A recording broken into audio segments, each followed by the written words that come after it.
Hello बच्चों, देखो आज हम लोग पढ़ेंगे पीएच मान। पीएच मान क्या है? यूपी बोर्ड के एग्जाम में इस से संबंधित क्वेश्चन पूछे जाते हैं।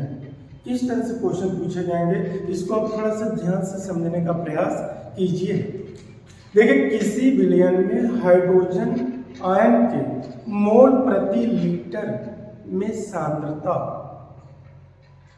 को ऋणात्मक लघु गणक,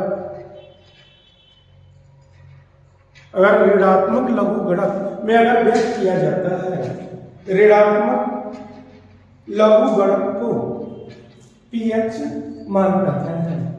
एक बार को समझ लीजिएगा, पीएच मान किसे कहते हैं? किसी विलयन में हाइड्रोजन आयन की मोल प्रति लीटर में सांद्रता, किसमें सांद्रता है? मोल प्रति लीटर में सांद्रता के ऋणात्मक लघु गणक को पीएच मान कहा जाता है। जैसे कि आप देख रहे हैं पीएच इसको तो क्या देख रहे हैं? -log 10 पावर हाइड्रोजन आयन की मोलर सांद्रता। अगर हाइड्रोजन आयन को बड़ा कोष्टक लगाते हैं तो इसका मीन क्या होता है? मोलर सांद्रता, मोल प्रति लीटर। 1 लीटर विलयन में उपस्थित हाइड्रोजन आयन के मोलों की संख्या को हम क्या कहते हैं? विलयन का पीएच मान कहते हैं। इसको डिफाइन आप कैसे कर सकते हैं? एक बार और समझने का प्रयास कीजिए। पीएच मान क्या है? किसी विलयन में हाइड्रोजन आयन के मोल प्रति लीटर में सांद्रता के ऋणात्मक लघु गणक को पीएच मान कहते हैं। PH -log 10 to power hydrogen ion की मोलर सांद्रता, या इसको इस तरह से भी आप व्यक्त कर सकते हैं, हाइड्रोजन आयन की जो मोलर सांद्रता होगी 10⁻⁻ पीएच। अर्थात क्या स्पष्ट होता है? जब तक विलयन के हाइड्रोजन आयन नहीं ज्ञात कर सकते, जब तक विलयन का पीएच मान भी आप ज्ञात नहीं कर सकते।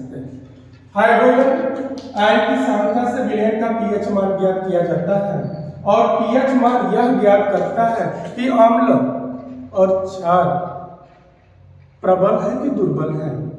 किसी विलयन का पीएच मान जितने कम होगा वह उतने ही अधिक प्रबल माना जाता है, जिसका पीएच मान जितने अधिक होता है वह उतने ही प्रबल क्षार माना जाता है। तो बच्चों ध्यान दीजिएगा, पीएच मान की सहायता से अम्ल और क्षार की प्रबलता का मान ज्ञात किया जाता है। कौन अत्यधिक प्रबल है? अगर किसी विलयन का पीएच मान 1, 2, 3 दिया है तो इसके प्रबलता का जो क्रम होगा, सबसे प्रबल अम्ल कौन होगा? जिसका पीएच मान जिससे कम होगा। सबसे कम पीएच मान वाला सबसे प्रबल अम्लीय होगा, और जिसका पीएच मान जितने अधिक होता है वो उतने ही प्रबल क्षारी होता है। तो ध्यान दीजिएगा, इसी पीएच मान की सहायता से हम विलयन की सांद्रता कैसे व्यक्त करते हैं कि विलयन अम्लीय है कि क्षारी है। ध्यान दीजिएगा, यदि pH = 7, यदि pH का मान 7 के बराबर होता है तो विलयन कैसा होगा? बताइए, विलयन कैसा होगा? उदासीन। यदि pH मान 7 है तो विलयन कैसा है? उदासीन है। यदि pH का मान देना जी 7 से कम है, देना जी pH का मान 7 से कम है तो विलयन कैसा होगा? अम्लीय, अम्लीय विलयन। यदि pH का मान 7 से अधिक है, देख रहे हैं यहाँ पर, यदि pH का मान 7 से अधिक है तो विलयन कैसा होगा? बताइए, क्षारी विलयन होगा। तो इसी विलयन परीक्षा में आता है, उदासीन विलयन का पीएच मान कितना होता है? 7। अम्लीय विलयन का पीएच मान 7 से कम होता है, और क्षारीय विलयन का पीएच मान 7 से अधिक होता है। इसको समझने का प्रयास कीजिए, और बोर्ड के एग्जाम में इसी से संबंधित क्वेश्चन पूछे जाते हैं। क्वेश्चन ध्यान दीजिएगा, किसी विलयन में हाइड्रोजन आयन की मोलर सांद्रता 10⁻³ मोल प्रति लीटर है। जब सोचो किसी विलयन विलयन में हाइड्रोजन आयन की जो सांद्रता है, हाइड्रोजन आयन की सांद्रता मान लीजिए क्या है, 10⁻³ मोल प्रति लीटर है। ध्यान दीजिएगा, किसी विलयन में हाइड्रोजन आयन की सांद्रता 10⁻³ मोल प्रति लीटर है। इस विलयन का पीएच मान कैसे ज्ञात करोगे? अब जानते हैं, यहां पर इस फार्मूला का भी प्रयोग कर सकते हैं। डायरेक्ट हाइड्रोजन आयन की जो पीएच मान निकालना है तो हाइड्रोजन आयन का जो फार्मूला होता है, हाइड्रोजन आयन की जो मोलर सांद्रता होती है 10⁻⁻pH, देख रहे हैं जी, 10⁻⁻pH, और हाइड्रोजन आयन की जो सांद्रता कितनी दी है, 10⁻³ दिया है, इसका टू 10⁻⁻pH। अब बताइए, कंपैरिजन कर लीजिए, pH इसका टू कितना होगा, 3। अब बताओ pH का मान 3 आया, अर्थात ये देखिए pH का मान 3 है, 7 से कम है, अतः विलयन कैसा होगा, अम्लीय होगा। तो समझने का प्रयास कीजिए, किसी विलयन का पीएच अगर मान आपको ज्ञात करना है तो उसको कैसे ज्ञात करेंगे, एक बार और डिफाइन कर लीजिएगा। किसी विलयन में हाइड्रोजन आयन की मोल प्रति लीटर में सांद्रता, मोल प्रति लीटर में सांद्रता के ऋणात्मक लघुगणक को पीएच मान कहते हैं, और पीएच मान की सहायता से विलयन की अम्लता या क्षारकता का पता लगाया जाता है कि विलयन अम्लीय है कि क्षारीय है कि उदासीन है। जैसा कि यहाँ पर बताया जा रहा है, यदि किसी विलयन का पीएच मान 7 है, विलयन कैसे है, उदासीन है। यदि विलयन का पीएच मान 7 से कम है तो विलयन अम्लीय है, यदि पीएच का मान 7 से अधिक है तो विलयन क्या है, क्षारीय है। इसके आगे और टॉपिक को ध्यान दीजिएगा, अगर हम कहते हैं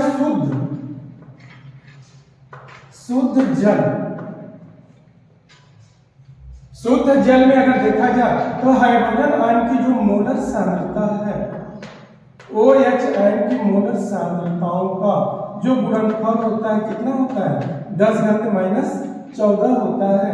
इसको ध्यान में रखिएगा, शुद्ध जल में हाइड्रोजन आयन की जो मोलर सांद्रता होगी, हाइड्रोक्सी आयन की जो मोलर सांद्रताओं का जो गुणनफल होगा 10⁻14 के बराबर होता है। अर्थात किसी विलयन का पीएच मान तभी ज्ञात करेंगे जब आपको क्या ज्ञात हो, हाइड्रोजन आयन। कभी कभी विलयन में OH आयन दे देता है और पूछ देता है उस विलयन का पीएच मान ज्ञात कीजिए, और इसको इस तरह भी दिखा सकते हैं, pH धन POH, इसका कितना लिखेंगे, 14। ये दो टॉपिक आप जो जैसा कि देख रहे हैं, स्टार पॉइंट देख रहे हैं, तो हाइड्रोजन आयन की मोलर सांद्रताओं का जो और हाइड्रोक्सिल आयन की मोलर सांद्रताओं का जो गुणनफल होता है 10⁻14 के बराबर होता है, जबकि किसी विलयन का जो पीएच मान होगा और POH क्षारीय जो होगा, इनके योग जो है 14 के बराबर होते हैं। अगर इनमें से किसी एक का मान देता है तो हम एक का आसानी से मान ज्ञात कर सकते हैं। जरा क्वेश्चन को ध्यान दीजिए, क्वेश्चन देखिए, किसी विलयन में हाइड्रोक्सिल आयन, किसी विलयन में हाइड्रोक्सिल आयन OH-, किसी विलयन में हाइड्रोक्सिल आयन की सांद्रता, किसी विलयन में हाइड्रोक्सिल आयन की सांद्रता 10⁻11 मोल प्रति लीटर है, या मान लीजिए 10, OH आयन की सांद्रता 10⁻10 मोल प्रति लीटर है। अब बताइए किसका मान दिया है, हाइड्रोक्सिल आयन का। इस विलयन का पीएच मान ज्ञात कीजिए। तो ध्यान दीजिएगा, इस विलयन का पीएच मान ज्ञात करने के लिए आपको क्या जानना जरूरी है, हाइड्रोजन आयन। आप बताओ H+OH का जो गुणनफल होता है कितना होता है, 10⁻14। तो क्या दिखाओगे, हाइड्रोजन आयन की जो मोलर सांद्रता होगी, हाइड्रोक्सिल आयन की जो मोलर सांद्रता होगी किसके बराबर होगा, 10⁻14 के क्या होंगे, बराबर होते हैं। अब बताओ OH का मान कितना दिया है, OH का मान 10⁻10, अर्थात हाइड्रोजन आयन की जो मोलर सांद्रता होगी इसका 10⁻14 अपन क्या होगा, OH आयन की मोलर सांद्रता। और OH का मान रखिए 10⁻⁻14 अपान 10⁻−10। इसको ऊपर कर दीजिए, कितना आएगा 10⁻14 इंटू 10⁻+10 करिए, कितना आएगा 10⁻4 मोल प्रति लीटर।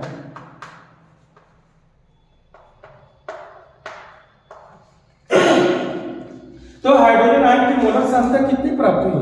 10⁻⁻4 मोल प्रति लीटर प्राप्त हुई।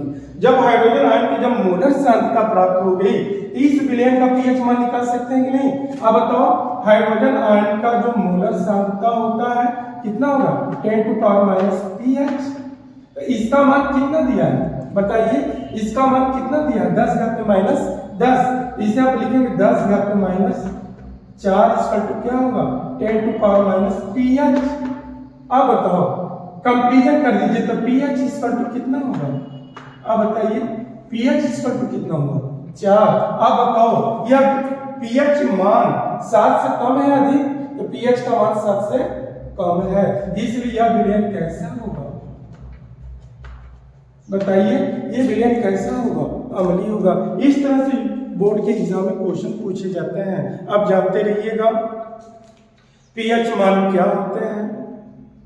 और पीएच उदासीन विलयन का पीएच मान 7 होता है, अम्लीय विलयन का पीएच मान 7 से कम होता है, क्षारीय विलयन का पीएच मान 7 से अधिक होता है।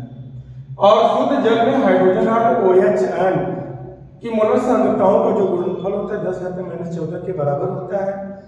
आप जानते हैं किसी विलयन का पीएच मान तभी ज्ञात कर सकते हैं जब आपको हाइड्रोजन आयन की सांद्रता ज्ञात हो जाएगी। जब हाइड्रोजन आयन की सांद्रता ज्ञात हो जाएगी तभी हम विलयन का पीएच मान ज्ञात कर सकते हैं। और देखा जी, तो आपको ध्यान देना है कि किसी विलयन का पीएच मान कितना आ रहा है, 7 आ रहा है कि 7 से कम आ रहा है कि 7 से अधिक आ रहा है। तो बच्चों जो बोर्ड के एग्जाम में पूछे जाते हैं क्वेश्चन, हम थोड़ा उसी को फोकस कर रहे हैं कि आपका 27 फरवरी को एग्जाम है, इसलिए point two point detail point को नहीं पढ़ा सकते, इसलिए चुने हुए इंपॉर्टेंट क्वेश्चन को ही हम आपको बता दे रहे हैं। अगर इस तरह से क्वेश्चन आएंगे तब करने का प्रयास कर लेंगे। इतना आपको क्लियर हुआ पीएच मान क्या है, पीएच मान क्या है, और पीएच मान की सहायता से हम विलयन का प्रकृति ज्ञात कर सकते हैं कि विलयन अम्लीय है, उदासीन है कि क्षारीय है। तो हम देख रहे हैं जी, जैसा कि आपको दिखाया गया है, एक क्वेश्चन यहाँ पर है और एक क्वेश्चन यहाँ पर है। यदि हाइड्रोजन आयन की सांद्रता मालूम है तो डायरेक्ट इसका हम पीएच मान ज्ञात कर सकते हैं। यदि क्वेश्चन में हाइड्रोक्सिल आयन की सांद्रता दिया है तो हम इस सूत्र का पहले प्रयोग करेंगे, फिर हाइड्रोजन आयन की सांद्रता ज्ञात कर लेंगे। जब हाइड्रोजन आयन की जो सांद्रता ज्ञात हो जाएगी तो इसकी सहायता से हम इस विलयन का पीएच मान आसानी से ज्ञात कर सकते हैं। यदि पीएच का मान 7 आया तो विलयन उदासीन होगा, 7 से कम आया तो विलयन अम्लीय होगा, 7 से अधिक आया तो विलयन क्षारीय होगा, जैसा कि आप देख रहे हैं।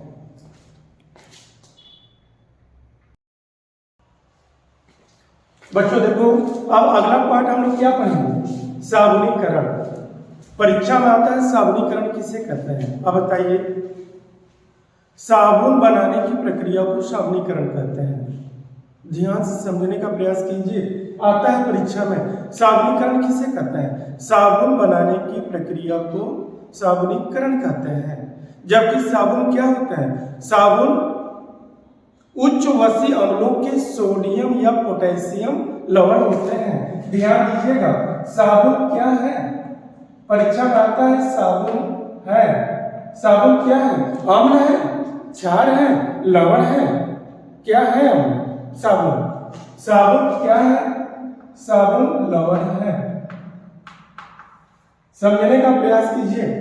साबुनीकरण को पहले डिफाइन कीजिए, साबुनीकरण किसे कहते हैं? साबुन बनाने की प्रक्रिया को साबुनीकरण कहते हैं। और साबुन उच्च वसी अम्लों के सोडियम या पोटेशियम लवण होते हैं। क्या होते हैं? सोडियम या पोटेशियम क्या होते हैं? लवण होते हैं। जैसा कि आपका अगर साबुन बनाना है CH2O CO C17 H35 CH2 OCO-17 H35 CH2 OCO-17 H35 ये स्टीराइड है।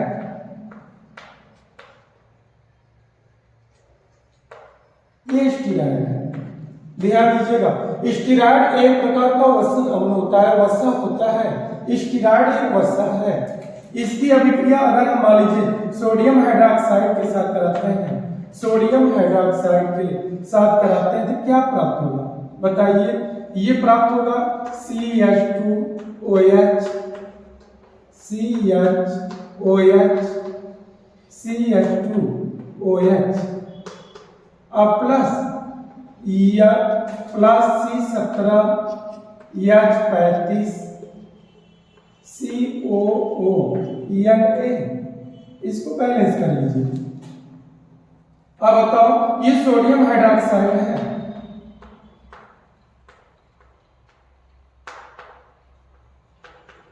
सोडियम हाइड्रोक्साइड स्टीराइड वसा का क्रिया सोडियम हाइड्रोक्साइड के साथ कराते हैं, क्या प्राप्त होता है? ग्लिसरॉल प्राप्त होता है, इसको बोलते हैं ग्लिसरॉल। और ये क्या प्राप्त होता है? Sodium steroid. सोडियम स्टीराइड को हम क्या कह सकते हैं? साबुन। समझने का प्रयास कीजिए। यहाँ पर सोडियम स्टीराइड क्या है? साबुन है। तभी हमने क्या बताया, साबुनीकरण किसे कहते हैं? साबुन बनाने की प्रक्रिया को साबुनीकरण कहा जाता है। जबकि साबुन क्या होते हैं? जबकि साबुन जबकि साबुन उच्च वसी अम्लों के सोडियम या पोटेशियम लवण होते हैं। अगर परीक्षा में पूछ दे बताओ साबुन है अम्ल, क्षार या लवण, तो क्या बताएंगे? साबुन क्या है? लवण है। साबुन का जलीय विलयन कैसा होता है? साबुन का जलीय विलयन कैसा होता है? क्षारीय। 2 पॉइंट यहाँ पर दिखाई दे रहा है ना। साबुन को हमने लवण भी कहा, साबुन को क्षारीय क्यों कहा? साबुन के जलीय विलयन जो है क्षारीय होते हैं, जबकि साबुन एक लवण है। कैसे लवण? उच्च वसी अम्लों के सोडियम या पोटेशियम लवण। अगर हम कास्टिक सोडा का प्रयोग करते हैं, NaOH का प्रयोग करते हैं, सोडियम हाइड्रोक्साइड का प्रयोग करते हैं, तो कैसे साबुन प्राप्त होते हैं? कठोर साबुन। ये जो है क्या है? कठोर साबुन प्राप्त होते हैं। यदि हम कास्टिक सोडा का प्रयोग करते हैं, Na का प्रयोग करते हैं, तो हमें कठोर साबुन प्राप्त होता है। और कठोर साबुन को नहाने के रूप में नहीं प्रयोग किया जा सकता, बल्कि कपड़े धोने में किया जाता है। परीक्षा में आता है कपड़े धोने में किस का प्रयोग किया जाता है? सोडियम, पोटेशियम या दोनों, या इनमें से कोई नहीं? कौन सही होगा? सोडियम को कठोर साबुन कहते हैं। इसका प्रयोग जो है कपड़े धोने में किया जाता है। कपड़े धोने में किस साबुन का प्रयोग किया जाता है बताइए? Caustic soda. जबकि नहाने के साबुन में किसका प्रयोग किया जाता है? Caustic potash, KOH। ध्यान दीजिएगा, KOH। अगर आप KOH का प्रयोग करते हैं तो कैसे साबुन प्राप्त होता है? मृदु साबुन प्राप्त होता है। और मृदु साबुन को क्या कह सकते हैं? नहाने का साबुन कहते हैं। अगर मान लीजिए परीक्षा में आ जाए नहाने के साबुन में कौन से तत्व का प्रयोग किया जाता है? कौन सा? सोडियम और पोटेशियम। तो नहाने के साबुन इसका प्रयोग किया जाता है, पोटेशियम का। और कपड़े धोने के साबुन में किसका प्रयोग किया जाता है? सोडियम। कास्टिक सोडा का प्रयोग कपड़े धोने बनाने में किया जाता है, साबुन बनाने में किया जाता है, जबकि कास्टिक पोटास का प्रयोग नहाने के साबुन बनाने में किया जाता है। जैसा कि आप देख रहे हैं साबुनीकरण, एक बार और समझ लीजिए साबुनीकरण किसे कहते हैं? थोड़ा समझने का प्रयास कीजिए। मोटा टॉपिक, छोटे पॉइंट को क्लियर पॉइंट लिखने का प्रयास कीजिए। साबुन बनाने की प्रक्रिया को साबुनीकरण कहते हैं, जबकि साबुन उच्च वसी अम्लों के सोडियम या पोटेशियम क्या होते हैं? सोडियम या पोटेशियम लवण होते हैं। साबुन उच्च वर्षीय अम्लों के सोडियम या पोटेशियम लवण होते हैं और साबुन बनाने की प्रक्रिया को साबुनीकरण कहा जाता है। जैसा कि आप देख रहे हैं स्टीरॉयड क्या है, वसा है, स्टीरॉयड वसा है। इसकी अभिक्रिया सोडियम हाइड्रोक्साइड के साथ कराते हैं, कास्टिक सोडा के साथ कराते हैं, तो क्या प्राप्त होता है, ग्लिसरॉल प्राप्त होता है और क्या प्राप्त होता है, साबुन। और ये जो साबुन है जैसा कि देख रहे हैं साबुन में हाइड्रोकार्बन भाग है, कार्बोक्सिलेट आयन है, ये सोडियम है। देखना जी कार्बोक्सिलेट आयन सोडियम आयन से जुड़ा है। तो साबुन में अगर देखा जाए तो साबुन के दो भाग होते हैं, एक अनआयनिक और एक आयनिक भाग। अनआयनिक का मतलब हाइड्रोकार्बन भाग और आयनिक का मतलब क्या होते हैं, जो धनायन और ऋणायन में टूट जाते हैं। Carboxylate ion C+O। इसको ध्यान दीजिए, पहले ये टॉपिक को समझने का प्रयास कीजिए, साबुनीकरण किसे कहते हैं। इतना पॉइंट क्लियर हुआ। आगे का पॉइंट को समझने का प्रयास कीजिए। आगे का पॉइंट क्या है, अगर परीक्षा में आ गया नहाने के साबुन में जो है किसका प्रयोग किया जाता है, सोडियम या पोटेशियम का, तो किसका प्रयोग किया जाता है, पोटेशियम का। और कपड़े धोने के साबुन में किसका प्रयोग किया जाता है, सोडियम का। और यहां पर हम पढ़ेंगे जो परीक्षा में आता है मिसेल। मिसेल क्या है, मिसेल ध्यान से समझने का प्रयास कीजिए, आता है परीक्षा में मिसेल क्या है। साबुन के जली विलयन को मिसेल कह सकते हैं। सीधा सा टॉपिक पढ़िए, साबुन के जली विलयन को मिसेल कहते हैं, जबकि साबुन के दो भाग होते हैं। कौन कौन सा भाग होता है, साबुन के जली विलयन, साबुन का जली विलयन, साबुन का जली विलयन क्या कहलाएगा, मिसेल कहलाता है। जबकि साबुन के दो भाग होते हैं, एक हाइड्रोकार्बन भाग होता है, हाइड्रोकार्बन भाग, और एक होता है आयनिक भाग, कार्बोक्सिलेट आयन, कार्बोक्सिलेट आयन होता है।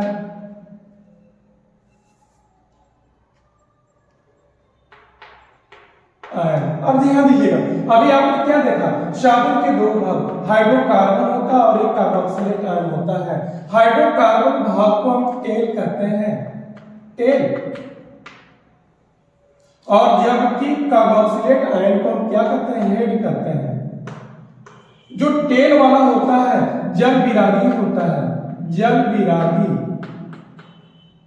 और जो होते हैं हेड होते हैं ये जल रागी होता है। इस पॉइंट को समझने का प्रयास कीजिए। जल विरागी किससे कहते हैं, हाइड्रोकार्बन भाग, साबुन का जो हाइड्रोकार्बन भाग होता है वो जल के साथ नहीं जुड़ता है, जल से दूर रहता है। लेकिन कार्बोक्सिलेट आयन वाला जो भाग होता है इसको हेड कहते हैं, ये जल रागी होता है, अर्थात जल से जुड़ने का कार्य करता है। परीक्षा में आ जाए कि साबुन का कौन सा भाग जल रागी होता है, हेड या टेल, तो क्या दिखाएंगे, हेड। हेड वाला भाग जो होता है जल के साथ जुड़ता है इसलिए इसे जल रागी कहता है। जबकि टेल वाला भाग जो होते हैं जल के साथ नहीं जुड़ता है इसलिए इसे जल विरागी कहते हैं। जैसा कि आप देख रहे हैं ब्लैक बोर्ड पर, मिसेल क्या है, साबुन के जली विलयन को मिसेल कहा जाता है। जब साबुन को जल में घोला जाता है और घोलने के बाद जब इसमें मैल युक्त कपड़े डाला जाता है तो मैल जो है तो कपड़े के रेशे से बाहर निकल जाते हैं। ऐसा क्यों होता है, इसी को आपको एग्जामिनर को बताना है कि मिसेल क्या है। तो ध्यान से समझने का प्रयास कीजिए। अगर देखना जी, अगर इसको अगर इस तरह से दिखाया जाए, ये हेड भाग है, यहाँ पे स्ट्रक्चर्स को ध्यान में देखिए, इसको हम मान लीजिए कह सकते हैं ये टेल।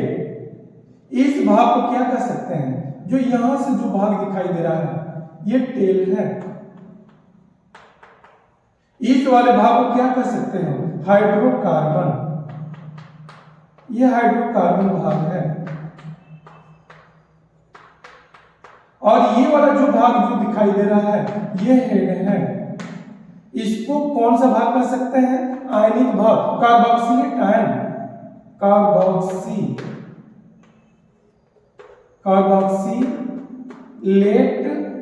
आयन, और इसी कार्बोक्सिलेट आयन से क्या जुड़ेगा, Na+ सोडियम आयन। आप पढ़े हैं उच्च वसीय अम्लों के सोडियम या पोटेशियम लवण साबुन कहलाते हैं। अर्थात ये सोडियम जुड़ा है साबुन के साथ। सोडियम किस भाग से जुड़ा है, हेड वाले भाग से जुड़ा है। तो आपको बताना है मिसेल, अगर देखा जाए ये आयन है, तेल की बूंदें जिसको कहते हैं, लिख देते हैं तेल, ये तेल वाला भाग है। इस भाग से सपोर्ट कीजिए क्या है, इस तरह से स्ट्रक्चर से जुड़े हैं।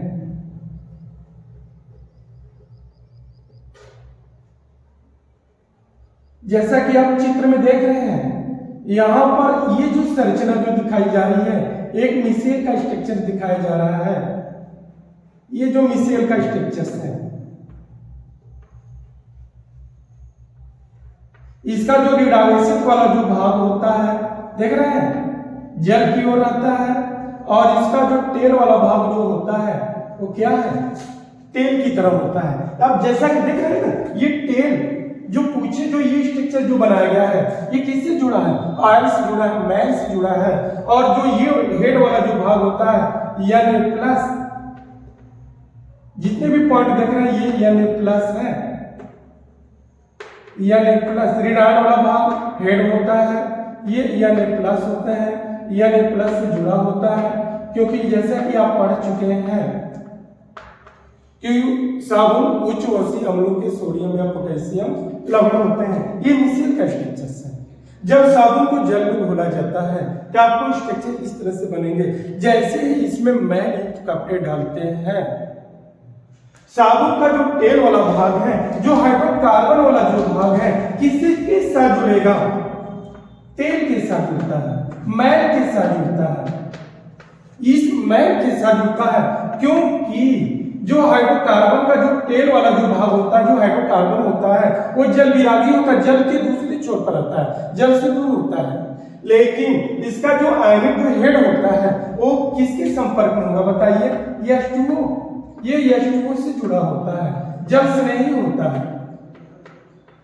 साबुन का जो शीर्ष भाग होता है क्या होता है, जल से नहीं होता है, ये जल के साथ जुड़ा होता है। अब बताइए इसका हेड वाला भाग जो है जल में घुला है, जल के साथ जुड़ा है। जो टेल वाला भाग क्या है, मैल के साथ जुड़ा है।